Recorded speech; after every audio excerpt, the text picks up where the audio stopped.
In just a few short hours, the Dallas Mavericks will be facing off against the Oklahoma City Thunder for Game 1 of the Western Conference Semifinals, and we do have a major injury update regarding Maxi Kleber, Tim Hardaway Jr., and Luka Doncic, as some key players will be missing and some key players will be returning. And what does that really mean for our roster, and how well will these players actually match up with the Oklahoma City Thunder? As well as we do have a quote from Derrick Lively regarding his relationship with Tyson Chandler and how that has grown since the passing of his mother, as well as the Oklahoma City Thunder thinking that Lou Dort will actually lock down Luka. We got a lot we're going to break down in this video, but how's it going, everybody? My name is Marcel Martin. This is Mavs Digest, bringing you the latest news on everything Mavericks related. And I know in my past vids, I always throw up the little image of, oh, X% of you guys are not subscribed. Please subscribe.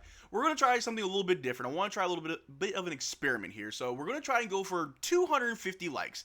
The last video didn't get a whole lot of likes, but we're trying to push our videos out in the algorithm, trying to grow the Digest family. So if you guys could like this video, that would be much appreciated. But like I said in the intro, man, we have a major injury update ahead of Game 1 of the Oklahoma City Thunder.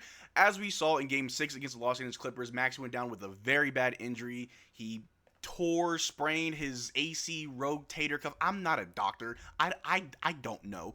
But he will be missing significant time, about at least 3 weeks before he be reevaluated. And we've already discussed what that may look like for us, as far as PJ Washington possibly playing that 5 position if we want to go small, possibly. Maybe even Marquise Morris may see some minutes as well. Jason Kidd has talked about that whole next man up mentality, and how he feels fairly confident that we match up very well with Oklahoma City Thunder, where we may not even have to go small. I mean, they will play 5 out, but if we have Dereck Lively and Daniel Gafford down low, that's a lob threat waiting to happen on every single possession. And we've seen what happened after the trade deadline when we played against Oklahoma City Thunder, where we beat them by like 30 points in their own arena. So I'm pretty sure that Jason Kidd's not too worried. I mean, I know we would love to have Maxey with us. He played very well in that first round against the Los Angeles Clippers. Played great defense. He was one of the best defenders in the playoffs at the time, and it was only, I think it was averaging about 17 minutes a game. You can say that's not a big sample size. I think that's more than enough minutes to prove that he was being impactful for the Dallas Mavericks, as well as hitting timely threes. One game he had 15 points, all from 3. And without that, and that coupled with Luka Doncic's 3-ball not falling in that first round necessarily, we definitely need some 3-point help. But we do have an injury update. Per Grant Afsef, the Dallas Mavericks injury report Game 1 versus Oklahoma City Thunder. We got Luka Doncic, who is probable with that right knee sprain. It doesn't seem to be getting any better. Maxi Kleber is still out with the right shoulder sprain, and Omax Prosper is still out with the left ankle sprain. I know Omax has been a name floating around that the fans really want to see get playoff minutes, and I do too. But with an ankle sprain, I don't think Omax will be seeing the playoffs at all, unless we go to 7 games for the next few rounds all the way up to the finals. Maybe he could see some garbage time, but that's very unlikely. But there was one name that was left off that injury report, and yes, ladies and gentlemen, we got Tim back. He is good to go and ready to play in Game 1. Per Jason Kidd the other day during practice, he was looking very well. Him and Luka, both of them were getting their shots up. And I know a lot of us aren't that high on Tim Hardaway. We know that he can be one of the league's best shooters on a very good night. On a very bad night, he's almost unplayable. However, I'd like to argue that over the last maybe 10 games of the regular season, Tim Hardaway's been playing a little bit different, being a little bit more impactful off the ball, making those extra passes, actually trying on defense. He's not the best defender, but he has been putting more effort into defense. All the small things, all those hustle plays that we see from Josh Green, we were starting to see that from Tim Hardaway Jr. Now, come playoff time, like I said, the 3-ball has not really been falling that well for this team. I mean, Derrick Jones Jr. has been hitting a few threes. Josh Green can hit maybe 1 or 2. I mean, Dante Exum has been just nowhere in the playoffs so far. And with Luka Doncic not really hitting his threes like he should, Kyrie's our best 3-point shooter. But with Tim Hardaway back in the rotation, possibly a spark plug off the bench. I mean, the other day we did a live stream where we broke down the Oklahoma City Thunder players, and they have a lot of supplementary players, a lot of role players that do hit the 3-ball pretty well. So we may need Tim Hardaway's threes to fall for us, and we all know when it comes to Tim Hardaway Jr., life's like a box of Tims. You never know what you're going to get, and you never know if you're going to get the hot hand Tim Hardaway where he's shooting it just lights out like he did with Kyrie against the Brooklyn Nets earlier this season. Or you're going to get Tim Hardaway that we saw towards the end of the season after the trade deadline, where that 3-ball was not falling. The man was doing like 0 for 9, 0 for 8 most games. You never know. However, without Maxi Kleber, without Omax Prosper, and with Luka Doncic still dealing with that right knee sprain, Tim Hardaway Jr. coming back may just be a blessing, whether it's in small increments or whether he's actually playing very well and Coach Kidd gives him more run.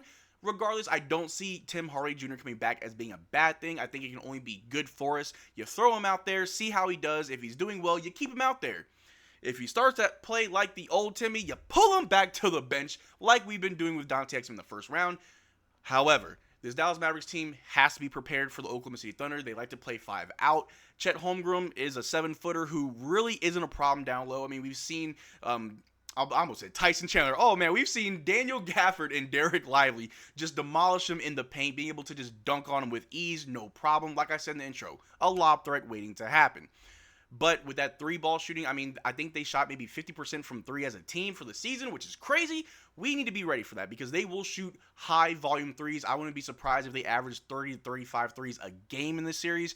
We got to be ready. If we're not going to hit our threes, those 2 balls have to be at a high efficiency. But this right here, per Grant Afseth, Jason Kidd on how Luka Doncic and Tim Hardaway Jr. have looked managing injuries.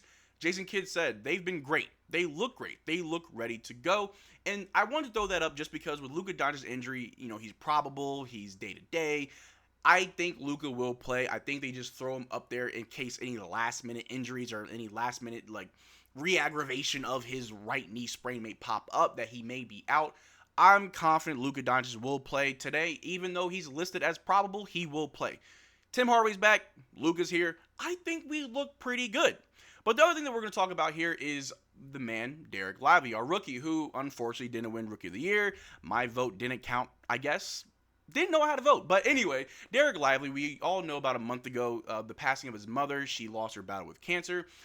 But he has been very close with Tyson Chandler all season, and he had this to say about his relationship with the big man. Dereck Lively II talked about how his relationship with Tyson Chandler and Sean Sweeney has gotten closer, saying, "When I went home, it was usually my mom I talked basketball to. At this point, I can't do that anymore. So I find myself talking to Sweeney and Tyson Chandler even more." And that's great to see, I mean, he's a young kid. He's 20 years old. He lost his father when he was young. He just lost his mother. I'm not too sure about any other extended family that he may have outside of the Dallas Mavericks organization. And we've seen Tyson Chandler being a very close mentor to Dereck Lively the entire season. And I have said it many times. Dereck Lively's like a sponge. He just absorbs so much basketball knowledge. He's a very smart kid. He had a great first round against the Clippers coming off the bench for us. And he'll be even more impactful in this second round. I truly believe that. And it's good to know that someone like Sweeney and Tyson Chandler are just there for Dereck Lively. I couldn't find the clip, but after Game 6, Dereck Lively was just so ecstatic that the media was trying to get a hold of him before he went to the tunnel. But he's like, "Oh no, I got to go see my dad." Almost brought a tear to my eye. It's just great to see that the Dallas Mavericks team is just very close, especially with our young guy, Dereck Lively. And that just shows the levels of maturity for him. I can't imagine what's going through his head right now. The passing of your mother. You got the playoffs. A lot of things are all coming at you, and a lot is expected of you. And he delivers night in and night out. And you got to give the kid props because he's doing it to the best of his ability. And it's great to know that Tyson Chandler can be that father figure, that family member, just more than a mentor on the court because it's bigger than basketball. And again, you'll love to see it. But the last thing we're going to talk about is the Oklahoma City Thunder have been talking very reckless lately as far as their defense when it comes to how they're going to contain Luka Doncic. Because to me personally, I have not seen one player be able to actually lock down Luka or Kyrie Irving for any amount of games. But for whatever reason, Lou Dort is a player that the Thunder think that can actually lock down Luka. Let's take a look at this.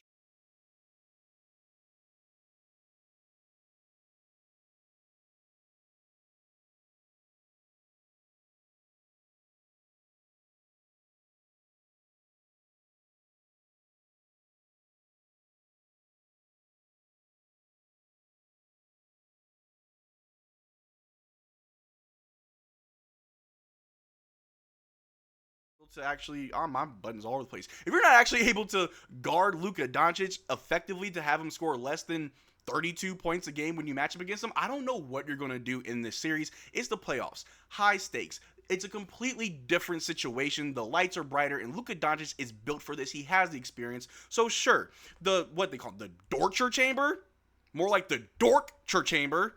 I'm not that good at insults. I tried there, but that's what it is. And I think this is what's most likely going to happen. Let's take a look at this. In 2022, Luka Doncic gave Devin Booker the "I'm your daddy" look. And just the other day, the last week, had to give James Harden that same look, that "I'm your daddy" look. Are we going for a three-peat? Is Luka going to have to collect these little meme pictures like the Infinity Stones like he's Thanos? I don't know, but I'm looking forward to it. Tonight's game is going to be electrifying. And make sure you subscribe because we're going to be going live for the game. Best believe I'm going live for every single playoff game. But that's all I got for you guys today. Make sure you check out our Discord or Twitter. Links in the description below. Consider becoming a channel member. We are doing another free jersey giveaway. The only way to enter our giveaway is to become a channel member. Until next time, you guys take care. I'll see you guys later tonight for the game. Peace.